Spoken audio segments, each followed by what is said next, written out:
Unit 11. Design. Recording 27. 1. Good morning. Welcome to the Industrial Robot Convention. I hope you're enjoying it. I'm doing a survey to find out how people use robots and what improvements can be made. Would you mind if I ask you some questions? Sure, go ahead. First of all, would you mind telling me what you do and where you work? Yes, I'm a construction engineer and I specialise in building work on high-rise buildings and skyscrapers. And what kind of robot do you use in your work? I use the SnakeBot. What do you think of it? Does it help your work? Yes, if I forget to take a tool to the top of a building, I press a joystick and the SnakeBot brings it to me. So what are the advantages of the SnakeBot? Well, its main strength is that it can twist around things like girders, pipes and scaffolding. In addition, it is strong enough to carry small loads like spanners and hammers and bring them up to me at the top of a building. Excellent. So, would you say that it has any drawbacks or disadvantages? Yes, its main weakness is that you have to control every movement with a joystick. It's a bit time-wasting because I can't do my building work and push the joystick at the same time.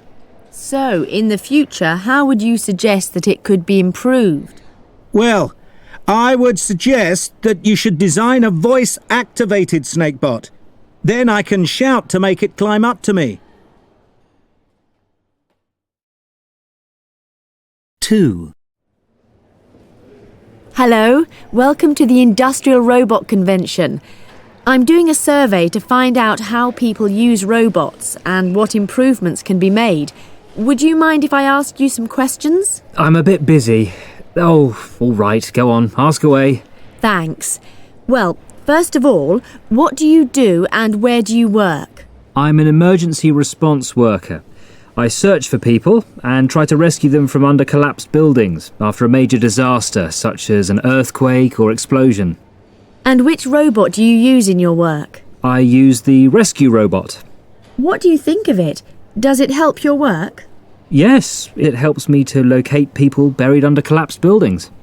So, what would you say are its main strengths? Well, I would say it has two important advantages. First of all, it can access areas which are potentially dangerous for humans to go into. It can easily move over and under things, and it can get into spaces which are too small for me to climb into. In addition to this, its camera and microphone are more sensitive than human eyes and ears. So, do you think it has any drawbacks or weaknesses? Well, one thing I've noticed is that the robots are too big and heavy to climb over very large piles of rubble. So, looking into the future, how do you suggest we could modify or improve it? Well, I think you need to find a way to make smaller, lighter versions of it. I see. Well, thanks very much indeed for sparing me your time. Don't mention it.